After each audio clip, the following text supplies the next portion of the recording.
Hello, good morning, all of you. Today we will discuss about resources and development. Class 10th Geography NCERT.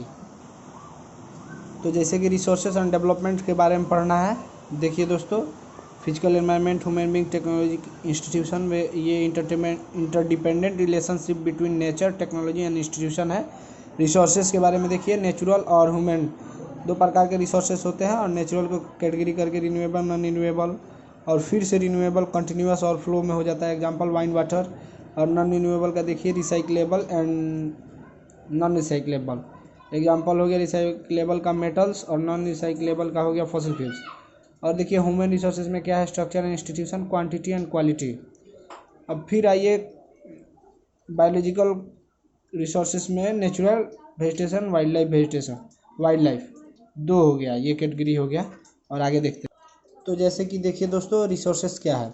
Everything available in our environment which can be used to satisfy our needs, provided it is technologically accessible, economically feasible and culturally acceptable, can be termed as resources. Resources का definition हो गया ये, हर वो चीज़ जो available है हमारे environment में, जो which can be use to satisfy, जो कि यूज किया जाता है सेटिस्फाई आवर नीड्स के लिए, जो कि टेक्नोलॉजिकली एक्सेसिबल, इकोनॉमिकली फिजिबल और कल्चरली एक्सेप्टेबल है, उसको रिसोर्सेज कहते हैं।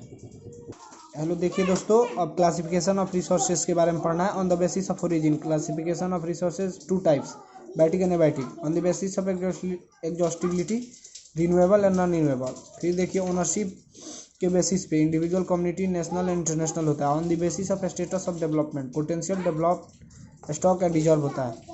और देखिए टाइप्स ऑफ रिसोर्सेज, उसके बारे में थोड़ा सा विस्तार से जान लेते हैं। बायोटिक रिसोर्सेज, बायोटिक रिसोर्सेज क्या है। Biotic resources are obtain from biosphere, ये बायोस्फीयर से ऑब्टेन होता है, इसमें लाइफ होता है। और इसका एग्जांपल होगा human being, flora, fauna, fisheries and live stocks. और देखिए बायोटिक रिसोर्सेज क्या है, ये कंपोज होता है नॉन लिविंग थिंग से, रॉक्स एंड मेटल्स इसका एग्जांपल हो। अब दूसरा देखिए, on the basis of exhaustibility, renewable और नॉन रिन्यूएबल रिसोर्स है। रिन्यूएबल क्या है, the resources which can B renewed और रिप्रोड्यूस्ड बाय फिजिकल, केमिकल और मैकेनिकल प्रोसेस, उसको रिन्यूएबल रिसोर्सेज कहते हैं। नॉन रिन्यूएबल में देखिए दीज आकार over very long geological time, इसको रिन्यूएबल रिसोर्स को रिप्लेनिशेबल रिसोर्सेज भी कहते हैं। और नॉन रिन्यूएबल में देखिए these resources take millions of years in their formation, ये रिसोर्सेज जो है मिलियंस ऑफ ईयर्स लगता है इसके फॉर्मेशन होने में। इट में फर्दर भी डिवाइडेड इनटू कंटिन्यूस और फ्लो, इसका फिर से डिवाइड करके कंटिन्यूस फ्लो में किया जाता है रिन्यूएबल रिसोर्सेज के। जैसा कि एग्जांपल में वाइंड और वाटर हो गया, इसका एग्जांपल देखिए नॉन रिन्यूएबल का मिनरल्स एंड फॉसिल फ्यूल्स हो गया। अब देखिए आप रिन्यूएबल रिसोर्सेज में solar and wind energy, water, forest and wild life, ETC example हो गया। और इसको फिर से डिवाइड करते हैं recyclable and non recyclable resources में। रिसाइक्लेबल का हो गया मेटल्स और नॉन रिसाइक्लेबल में हो गया fossil fuels. On the basis of ownership, individual resources, community own resources, national resources और इंटरनेशनल रिसोर्सेज। इंडिविजुअल रिसोर्सेज क्या है, these are own privately by individuals, ये जो है प्राइवेटली बाई इंडिविजुअल्स के थ्रू ओन्ड किया जाता है। Many farmer own land which is allotted to them by government against the payment of revenue, इसका एग्जांपल हो गया। और एग्जांपल में देखिए plantation, pasture land, Pond's, water in wells, ETC, ये इंडिविजुअल रिसोर्सेज का एग्जांपल हो गया। अब कम्युनिटी ओन रिसोर्सेज देखिए, there are resources which are accessible to all the members of the community, ये एक रिसोर्सेज है जो एक्सेसिबल किया जाता है सभी मेंबर्स ऑफ कम्युनिटी के लिए, कम्युनिटी ओन रिसोर्सेज। एग्जांपल में हो गया विलेज कॉमन, जैसे कि grazing grounds, burial grounds, village ponds, ETC, public park, picnic spots, playground in urban areas. अब देखिए नेशनल रिसोर्सेज क्या है, the resources which belongs to the nation, वैसा रिसोर्सेज जो नेशन से बिलोंग करता है उसे नेशनल रिसोर्सेज कहते हैं।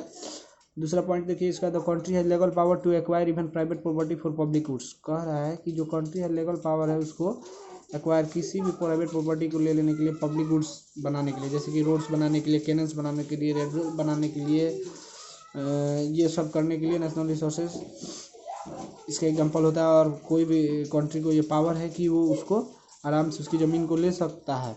जैसे कि इसका एग्जांपल हो गया minerals, water resources, forest, wild life, land which in the political boundaries and oceanic area up to 12 nautical miles, 19.2 kilometre from the coast term as territorial water and resources there belongs to the nation. अब देखिए international resources क्या है, the resources which regulate by international institution, वैसा resources जिसको international institution के through regulate किया जाता है उसको इंटरनेशनल रिसोर्सेज कहते हैं। दूसरा पॉइंट देखिए, the oceanic resources beyond 200 kilometre of the exclusive economic zone belongs to open ocean, और तीसरा पॉइंट देखिए, no individual country can utilize this without the concurrence of international resources. कह रहा है कोई भी इंडिविजुअल कंट्री को ये बिना सहमति के, इंटरनेशनल इंस्टीट्यूशन के सहमति से ये इंटरनेशनल इंस्टीट्यूशन को इंटरनेशनल रिसोर्सेज को यूटिलाइज या यूज नहीं कर सकता। डू यू नो, क्या आप जानते हैं इंडिया को राइट मिला था मैंगनीज के नोडल्स के लिए from the bed of Indian ocean से निकालने के लिए, मैंगनीज माइन करने के लिए, खनन करने के लिए। दैट एरिया, वैसा एरिया जो कि beyond the exclusive economic zone के अंदर पड़ता है। ये एग्जांपल हो गया इंटरनेशनल रिसोर्सेज का। अब on the basis of status of development, potential resources, developed resources, stock resources and reserves, ये एग्जांपल हो गए। पोटेंशियल रिसोर्सेज क्या है देख लीजिए, resources which are found in a region but have not been utilize, वैसा रिसोर्सेज जो कि फाउंड किसी रीजन में पाया जाता है लेकिन उसका यूज नहीं होता अभी। फॉर एग्जांपल जैसे हो गया western parts of India, particularly Rajasthan and Gujarat जो है इंडिया के वेस्टर्न पार्ट्स में, वहाँ इनॉर्मस विशाल मात्रा में पाया जाता है वाइंड और सोलर एनर्जी, बट वहाँ पे अभी डेवलप नहीं हुआ है प्रॉपरली उसका यूज। डेवलप्ड रिसोर्सेज, अब डेवलप्ड रिसोर्सेज क्या है ये देखिए दोस्तों, resources which are surveyed and their quality and quantity have been determined for utilization, वैसा रिसोर्सेज जिसका सर्वे हो गया है और उसका क्वालिटी और क्वांटिटी भी डिटरमाइंड हो गया है यूज करने के लिए। लेकिन the development of resources depends on technology and level of their feasibility, ये जो डेवलपमेंट है रिसोर्सेज का वो डिपेंड करता है उसके टेक्नोलॉजी और उसके लेवल ऑफ देयर फिजिबिलिटी पर। स्टॉक रिसोर्सेज क्या है, minerals in the environment which have the potential to satisfy human needs, वैसा मिनरल जो इन्वायरमेंट में प्रेजेंट है, जो पोटेंशियल है ह्यूमन नीड्स को पूरा करने के लिए, but human beings do not have the appropriate technology, लेकिन ह्यूमन बींग के पास प्रोप्राइट टेक्नोलॉजी नहीं होने के कारण ये यूज नहीं हो सकता है, यूज नहीं किया जा रहा है इसका अभी। For example water is a compound of two inflammable gases, water जो है कंपाउंड है 2 इनफ्लेमेबल गैसेज का, hydrogen and oxygen, which can be use as a resources, जिसको बहुत ही रिसोर्सेज पे यूज किया जाता है एनर्जी के लिए, but we do not have the required technical knowledge, हमारे पास अभी रिक्वायर्ड टेक्निकल नॉलेज नहीं है, हाउ टू यूज़ देम, इसका कैसे यूज करें for this purpose, and hence it can be turn as stock, और इसको स्टॉक रिसोर्सेज माना जाता है। अब देखिए दोस्तों, व्हाट इज रिजर्व रिसोर्सेज क्या है, ये जो है सबसे उपसमूह है स्टॉक रिसोर्सेज का। इसको जो है these can be put into use with the help of technical know how but their use has not been started, इसके बारे में टेक्निकल नो जानते भी हैं लेकिन अभी इसका यूज स्टार्ट नहीं किया गया है। This can be use for meeting future requirements, ये फ्यूचर रिक्वायरमेंट्स के लिए यूज किया जाएगा। जैसे कि रिवर जो है, रिवर का पानी जो है अभी जनरेटिंग हाइड्रो इलेक्ट्रिक पावर के लिए जनरेटिंग किया जाता है बट प्रेजेंटली, लेकिन अभी फिलहाल में वर्तमान में इट इज बीइंग यूटिलाइज, इसका यूज होता है only to a limited extent, एक लिमिटेड एक्सटेंट में। Water in dams, forest, ETC are reserve resources, ये जो है एग्जांपल है रिजर्व रिसोर्स के। अब दोस्तों देखिए what is development of resources, development of resources क्या है, using of resources indiscriminate and this led to the following major problems, depletion of resources for satisfying the greed of few individuals, मतलब जो depletion of resources जो है for satisfying the greed of few individuals के कारण।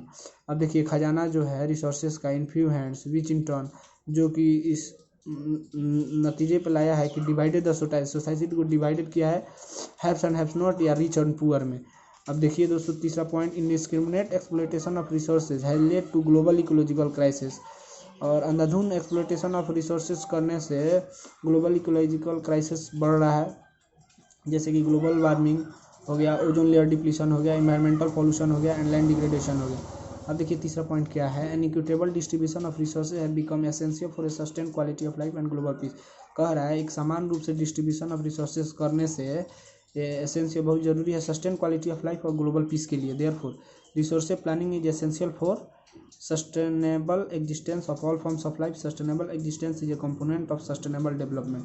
Sustainable existence, इसलिए resource planning जो है sustainable existence all forms of life करना जरूरी है। Sustainable existence is component of sustainable development. इसके बाद दोस्तों अगले पॉइंट्स में आप फिर से हम वीडियो बना के डालेंगे व्हाट इज सस्टेनेबल डेवलपमेंट के बारे में, ये क्या होता है, और आगे भी और पढ़ेंगे।